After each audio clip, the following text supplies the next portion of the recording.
जय हिंद साथियों, चलिए यहाँ प्रथम पाली का जो संस्कृत का एग्जाम हुआ है, देखिए कोई भी सेट हो, सभी सेट के इसमें जितने भी सेट है सभी सेट का हम लोग बिल्कुल करेक्ट आंसर 100% करेक्ट आंसर देखने वाले। तो आप लोग मिलाते चलिए कि आप लोग कितना सही करके आए हैं। तो चलिए फटाफट हम लोग वीडियो की तरफ बढ़ते हैं और एक नंबर से क्वेश्चन को देखते हैं। चलिए देखिए यहाँ मिलाते चलिएगा कि ये सवाल आप में क्या नंबर में है।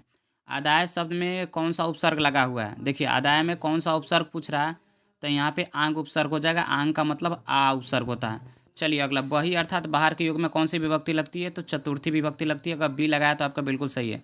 संप्रदान कारक में कौन सी विभक्ति, तो चतुर्थी विभक्ति। ऑप्शन अगर 3 का सी लगाया तो बिल्कुल सही है आपका।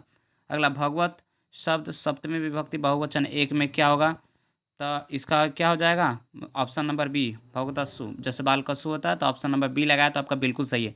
चलिए अगला 5वां सवाल को देखते हैं फटाफट। अगला सवाल देखिए, लड्डू जैसा सवाल है कि समास का पहला पद अव्यय होता है, तो अव्यय भाव समास का पहला पद अव्यय होता है, बिल्कुल सही है। विग्रह करने पर च किस समास में होता है, तो द्वंद्व समास है, ये भी बिल्कुल सही है। ऑप्शन नंबर इसका हो जाएगा चलिए इसका आंसर हो जाएगा बी। विशेषण विशेष बहुलम सूत्र किसका है, नीलोत्पल। नीलोत्पल बिल्कुल सही हो जाएगा, कर्मधारय समास। अगला देखिए, मुनि शब्द का पश्चिमी विभक्ति एक वचन क्या होगा, तो मुना हो जाएगा, ऑप्शन सी हो जाएगा। नेक्स्ट, राजासु शब्द में कौन सी विभक्ति, षष्ठी। ऑप्शन नंबर राजासु, सॉरी षष्ठी नहीं होगा, सप्तमी हो जाएगा, ऑप्शन नंबर सी। गगायाम का मूल शब्द गंगा है, बिल्कुल। ऑप्शन अगर ए लगाया है, 10 का ए लगाया तो आपका बिल्कुल सही है। चलिए आप लोग स्कोर गिनते रहिए कितना हो रहा है। चलिए प्यारे मित्रों, अब नेक्स्ट सवाल है 11 नंबर को देखते हैं। यह मेरा, यह तुम्हारा, यह कैसी भावना कौन रखते थे। तो चलिए, यह विद्वान अगर सोची छोटी बुद्धि वाले लोग, ऑप्शन नंबर सी हो जाएगा। नेक्स्ट, हिपोपदेश कहानी किससे संबंधित है, मानव से, दानव से, देवता, पशु पक्षी से। तो हिपोपदेश में पशु पक्षियों से संबंधित कहानी दी गया है, ऑप्शन नंबर डी हो जाएगा। कौन कीचड़ में फंस जाता है, तो पथिक, बिल्कुल सही आंसर हो जाएगा इसका बी। डॉट डॉट डॉट भारम, ज्ञानम भारम क्रिया बिना, ज्ञानम, ऑप्शन नंबर सी लगाया तो साथियों आपका बिल्कुल सही है। पवित्रम किस संधि का उदाहरण है, तो पवित्र, पौ पौ प्लस चित्र, ऑप्शन नंबर इसका हो जाएगा कौन संधि, यन होगा, गुण होगा, गुण, पौ पौ प्लस चित्र, ऑप्शन नंबर सी हो जाएगा। नेक्स्ट, सत्येशा का संधि विच्छेद, तो सत्य प्लस शीशा, ऑप्शन नंबर बी हो जाएगा। भऊ, चलिए मिलाते रहिए आप लोग, स्पीड से मिलाते रहिए कि आप लोग कितना। भऊ प्रभावता उदाहरण है हिमालयात, गंगा प्रभावती, इसका हो जाएगा ऑप्शन नंबर ए हो जाएगा। 17 का ए लगाया तो आपका बिल्कुल सही है। चलिए अगले सवाल की तरफ बढ़ते हैं। ये वाला सवाल भी देख लेते, बहुत सुंदर सवाल है। हेतु के अर्थ में कौन सी विभक्ति लगती है, तो ऑप्शन नंबर हेतु में कौन सी विभक्ति लगती है, तो पंचमी, ऑप्शन नंबर बी हो जाएगा। अगला, चलिए अगला सवाल देख लेते हैं। यहाँ अगला 19 नंबर सवाल क्या करा, सह मासेन व्याघ्रम अधीयते, तो इसमें हो जाएगा स साकम सर्दम समम के योग में तृतीय विभक्ति लगती है, ऑप्शन नंबर 19 का ए हो जाएगा। महानम मित्रलाभ रोचते किस सूत्र का संकलित है, तो ये संबोधन, सॉरी ये है संप्रदान चतुर्थी का। अगला, पंडिता छमारा, देखिए किताब का सवाल है। पंडिता छमारा किस पुस्तक की रचना की थी, तो शंकर चरितम। जो लगाया उनका बिल्कुल 100% करेक्ट है। चलिए माता रानी से विनती करते हैं जो चैनल सब्सक्राइब करे और इस चैनल पर पहली बार विजिट करे उस सबका ना सर फर्स्ट डिवीजन है। चलिए अगला सवाल देखते हैं 22 नंबर। याज्ञवल्क्य ने आत्म तत्व की शिक्षा किसे दी थी, तो अपनी पत्नी मैत्रेयी को। अगर लगाए इसका तो बिल्कुल सही है। अ प्लस ई के मेल से क्या बनेगा, तो अ प्लस ई के मेल से ए बन जाएगा। क्या बनेगा, ए, ऑप्शन नंबर सी हो जाएगा। चलिए अगले सवाल की तरफ बढ़ते, चलिए ये सब का देख लिया। चलिए अगले सवाल की तरफ बढ़ते हैं। चलिए प्यारे मित्रों, अगला सवाल देख लेते हैं। यहाँ 30 नंबर सवाल है, लिख धातु का देखिए लकार पूछा है, लिट लकार में कौन सा हो गया, तो सियति लगा है, देखिए इसमें लिख सियसी, ऑप्शन नंबर बी लगा तो बिल्कुल सही है। चार्थे द्वंद्व सूत्र उदाहरण में कौन सी विभक्ति है, तो देखिए यहाँ पे प्राचीन काल, जीवन चरित्रम, पश्चात धर्मो काम, इसमें चतुर्थी विभक्ति पूछा जा रहा है, तो ये ऑप्शन नंबर हो जाए किसमें, बी। नेक्स्ट, सचिवानम आलस्य समस्त पद क्या होगा, तो सचिवालय, ऑप्शन नंबर ए लगाया था आपका बिल्कुल सही है। अगला, मातृ पितृ कौन सा मास है, तो माता पिता कौन सा मास है भाई साहब, द्वंद्व समास, ऑप्शन नंबर बी लगाया तो बिल्कुल सही है। युष्माकम का मूल शब्द क्या होगा, युष्मत हो जाएगा, ऑप्शन नंबर बी।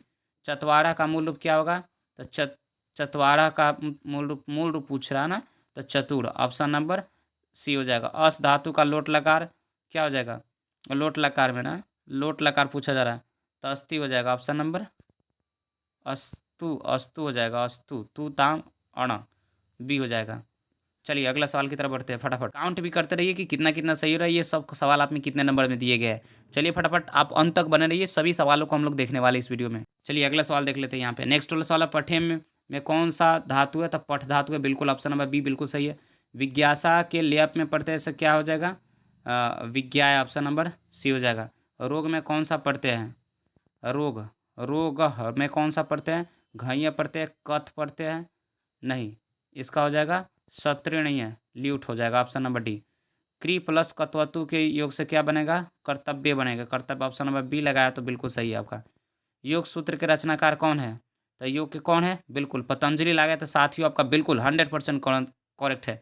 कृषि विज्ञान के जोर लगा के वहीं से मैंने क्लास में ये बताया था कि ये सवाल आएगा, पूछा गया है। चलिए अगले सवाल की तरफ बढ़ते हैं फटाफट।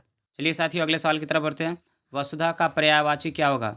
वसुधा, वसुधा का क्या हो जाएगा? पृथ्वी जल हो जाएगा, ऑप्शन नंबर डी लगाया तो सही है। पटन देवी किस नगर में स्थित है? तो पटना, आपका ये लगाया तो बिल्कुल सही है। चलिए यूनान का राजदूत कौन था? तो मेगास्थनीज, ऑप्शन नंबर ए हो जाएगा। यूनान का राजदूत था, इन्होंने एक पुस्तक लिखा था इंडिका। चलिए अगला सवाल, रावण का संधि विच्छेद क्या होगा? रावण का, तो रो प्लस अण हो जाएगा कि रो अण अन हो जाएगा, अण, बी। नेक्स्ट, इसके मेल से और बनेगा, री प्लस और के मेल से, ऑप्शन नंबर ए हो जाएगा। तस्य प्लस इति से क्या बनेगा? तस्यति, ऑप्शन नंबर सी हो जाएगा। चलिए अगले सवाल की तरफ बढ़ते। चलिए अगला सवाल देख लेते हैं। वी उपसर्ग पूछ रहा है किस में? तो विकास में। वी प्लस कास, कास भी शब्द है, तो ऑप्शन नंबर वी अगर ए मारे तो बिल्कुल आपका करेक्ट है। दुर्गम में कौन सा उपसर्ग है? दुर उपसर्ग है, बिल्कुल करेक्ट आंसर है। अगला, राधे में कौन सा पढ़ते हैं? राधे में ढक पढ़ते हैं, ढक पढ़ते हैं, ऑप्शन नंबर, साथियों मैंने ये क्लास में पढ़ा था, ढक पढ़ते हैं राधे, ये सवाल आएगा। चलिए 51 का ए हो जाएगा। वध किस लकार का वध किस लकार का रूप है? तो ये लिरिट नहीं होगा, लोट लकार का रूप है, ऑप्शन नंबर सी हो जाएगा। भारतीय संस्कृति में कितने संस्कार होते हैं? तो 16, ऑप्शन नंबर अगर सी लगा। भारतीय संस्कृति में कुल संस्कारों की संख्या 16, बिल्कुल सही है। जन्म के पूर्व 3 गो संस्कार होते हैं। चलिए अगले सवाल की तरफ बढ़ते हैं। गर्दा उड़ाने वाला सवाल है, पूरे सवाल बनने वाले हैं। चलिए अगले सवाल की तरफ बढ़ते हैं। आप लोग गिनते रहिए कितना स्कोर हो रहा है। चलिए अगला सवाल देख लेते हैं फटाफट। 55 नंबर, पथिक किसके द्वारा पकड़ा गया था? तो बाघ के द्वारा। प्लीज़ अगर चैनल पर पहली बार विजिट कर रहे हैं तो चैनल को सब्सक्राइब करके प्यारा सा छोटा सा कमेंट करिए कि आपको किस सवाल में डाउट है। चलिए अगले सवाल की तरफ बढ़ते हैं। 56 नंबर, व्यग्रपति कथा पाठ में अविश्वासी पात्र किसे कहा गया है? अविश्वासी पात्र किसे कहा गया है? तो पथिक को कहा गया, ऑप्शन नंबर ए मारे तो बिल्कुल सही है आपका। बाघ कैसा था? तो बाघ बूढ़ा था, बूढ़ा था, दुराचारी था, वंशीन था, ऑप्शन नंबर सी हो जाएगा, सॉरी डी हो जाएगा। इसका डी मारे तो सही होगा। बाघ में ये सभी गुण थे, ऑप्शन नंबर, साथियों इसका क्या हो जाएगा? डी हो जाएगा। अगला, सीता को विशालाक्षी किसे संबोधित किया? प्रभु श्री राम ने संबोधित किया, ऑप्शन नंबर सी हो जाएगा। स्वामी दयानंद के बचपन का नाम मूल शंकर। मैंने ये सब गर्दा गर्दा उड़ाने वाला क्लास है, मुझे विश्वास है कि सभी विद्यार्थियों का बहुत ही बेहतर रिजल्ट आएगा। अगला, मंदाकिनी वर्णन में मंदाकिनी वर्णन प्रकृति का वर्णन अनुष्ठुप छंद में किया, ऑप्शन नंबर बी हो जाएगा, बिल्कुल करेक्ट है। चलिए साथियों अब अगले सवाल की तरफ बढ़ते हैं। चलिए अगला सवाल देख लेते हैं फटाफट। नमाति किस लकार का रूप है? तो लिरिट लकार। लिरिट लिरिट लिरिट नहीं होगा भाई साहब, इसका हो जाएगा लोट लकार। अगला, भू धातु का लोट लकार, तो क्या लोट लकार भवतु, बिल्कुल ऑप्शन नंबर इसका बी हो, सॉरी सी हो जाएगा। अगला, शांति पद में कौन पढ़ते हैं? शांति, शांति में कौन तीन पढ़ते हैं? ती शेष बचता है। अगला, ती पढ़ते नहीं होता भाई साहब। चलिए अगला, गम प्लस तुम से क्या बनेगा? गंतव्य बनेगा, गंतव्य, गंतुम बनेगा, गमतुम होगा या गंतुम हो जाएगा, ऑप्शन नंबर ये दोनों तो नहीं होगा, गंतुम हो जाएगा, सी हो जाएगा। चलिए अगला सवाल तरफ बढ़ते हैं। पठनम में कौन पढ़ते लगा? ल्यूट पढ़ते लगा। साथियों का ल्यूट लगाया तो आपका बिल्कुल सही है। राम मंदाकिनी की शोभा किसे दिखा रहा है? सीता जी को दिखा रहा है, बिल्कुल सही आंसर है। चलिए रघुवंश महाकाव्य के लेखक कौन है? बबुआ, कालिदास है, कालिदास, बिल्कुल सही, बिल्कुल सही है यहाँ पे। चलिए अगले सवाल की तरफ बढ़ते। चलिए साथियों अगले सवाल की तरफ बढ़ते हैं। विशाल नेत्रों वाली कौन है? तो माँ सीता जी को कहा गया, ऑप्शन नंबर सी लगाया तो आपका बिल्कुल सही है। चलिए अगले सवाल की तरफ। हंस सारस से सेवित कौन सी नदी है? तो मंदाकिनी नदी है। मैंने ये सवाल भी बोला था, ऑब्जेक्टिव में भी है। कौन नृत्य कर रहा है? तो पर्वत मानव नृत्य कर रहा है, ऑप्शन नंबर इसका बी हो जाएगा। सत्य से किसका मार्ग प्रशस्त होता है? तो सत्य से देव लोगों का मार्ग प्रशस्त होता है, बिल्कुल सही बात है। हिरण्मय पात्र दो दृष्टि है, ये किस उपनिषद का लिया गया है? तो ईशावास्य से लिया गया, आपका सी बार है तो बिल्कुल सही है। अपावृणु पद का क्या अर्थ होता है? अपावृणु आपा देख। चलिए अगले सवाल की तरफ। पद का अर्थ होता है हटा दे, ऑप्शन नंबर सी। अगला, अरे बचाल का कति कितना बोलते हो, या किसने बोला था? चतुर्थ पुरुष ने बोला था, ऑप्शन नंबर ए लगाया तो बिल्कुल आपका सही है। चलिए अगले सवाल की तरफ बढ़ते हैं। अंत तक बने रहिए, पूरे सवाल चेक कीजिएगा कि आप लोग कितना सही करके आए हैं। साथ साथ चलिए अगले सवाल स्कोर भी आप लोग का मालूम चल जाएगा। चलिए यही जो सब्जेक्ट है संस्कृत, जो आपका बेड़ा पार लगाने वाला है, 100 में आप लोग कितना ऑब्जेक्टिव बनाए हैं और कितना सही हुआ। चलिए अलस कथा पाठ में अहो कथम कोलाहलम, ये पहला आलसी ने बोला था। अथो अहो कथम कोलाहलम, अरे किस बात की अल्लाह उड़ी। सबसे बड़ा शत्रु क्या होता है? मनुष्य का आलस होता है। बी लगा तो बिल्कुल सही है। भवान्ते नमस्कार कममी, यह कथन कौन है? यही शक्र किसका है? कर्ण का। कर्ण का है। कर्ण उसको इंद्र को नमस्कार करता है। महात्राम भिक्षा याचे, ये कौन बोलता है? ये बोलता है भाई साहब शक्र बोलता है। कर्ण कहता है कि कर्ण हमें, ये शक्र बोलता है इंद्र, इंद्र से। तो ये ऑप्शन नंबर सी हो जाएगा। चलिए, इंद्र ने कर्ण से छल क्यों किया? क्योंकि वह अर्जुन की सहायता करना चाहता था। बिल्कुल बिल्कुल बात सही है। कमोदी महोत्सव कैसा दृश्य है? दुर्गा पूजा के जैसा। ऑप्शन नंबर बी मारे तो आपका बिल्कुल साथियों सही है। चलिए अगले सवाल की तरफ बढ़ते। चलिए अगला सवाल देख लेते हैं फटाफट। इनमें कौन से भूमि पवित्र और ममतामयी है? भारत की भूमि पवित्र और ममतामयी है। अयम निर्मला डॉट डॉट, तो ये क्या हो जाएगा? किस पाठ से लिया गया? तो भारत महिमा पाठ से लिया गया। देवगन क्या गाते हैं? गीत गाते हैं। बिल्कुल सही है। विदुर नीति के रचनाकार कौन है? विदुर है। बिल्कुल सही है। काम क्रोध और लोभ किसके द्वार है? नरक के। बिल्कुल बिल्कुल साथियों सही है। सुखवाह कौन? अहिंसा सुख को प्रदान करता है। चलिए अगले सवाल की तरफ बढ़ते हैं। चलिए साथियों अगले सवाल को देख लेते हैं फटाफट। शिक्षक दलित बालक को कहाँ ले गया? विद्यालय। ऑप्शन नंबर सी लगा था बिल्कुल सही। राम परवेश ने किस परीक्षा को उत्तीर्ण किया था? किस परीक्षा प्रथम स्थान किया था? तो मैट्रिक नहीं भाई साहब, स्नातक में प्रथम स्थान लाया था। ऑप्शन नंबर बी हो जाएगा। दलित बालक का क्या नाम था? राम परवेश। राम नाम था। सी। मैत्रेयी कौन थी? याज्ञवल्क्य की पत्नी थी। बिल्कुल करेक्ट आंसर साहब, गर्दा उड़ा गया। बृहद संहिता के लेखक कौन है? बद्रायन है। सॉरी बद्रायन, बद्रायन या वारामिरी, कमेंट में छापिए ये दोनों का, मैं कंफर्म नहीं हूँ। बद्रायन बृहद संहिता के, वारामिर या बद्रायन, दोनों में से कमेंट में छापिए कि वेद रूप का शास्त्र कैसा होता है? तो कृत्य, कृत्य हो जाएगा। गौतम बुद्ध ने किस दर्शन की रचना की थी? न्याय दर्शन के जनक कौन है? गौतम बुद्ध है। चलिए अगले सवाल की तरफ चलिए चलिए अगला सवाल। प्राचीन संस्कृति की पहचान कैसे होती है? संस्कारों से। बिल्कुल सही बात है। संस्कृत साहित्य ग्रंथों में केशांत संस्कार किसमें किया जाता है? केशांत संस्कार किसमें? उपनयनम, कर्णवेदिष्य, क्षमावर्तनम। तो कर्णवेदिष्य। अगला, स्वामी दयानंद के परिवार कैसा था?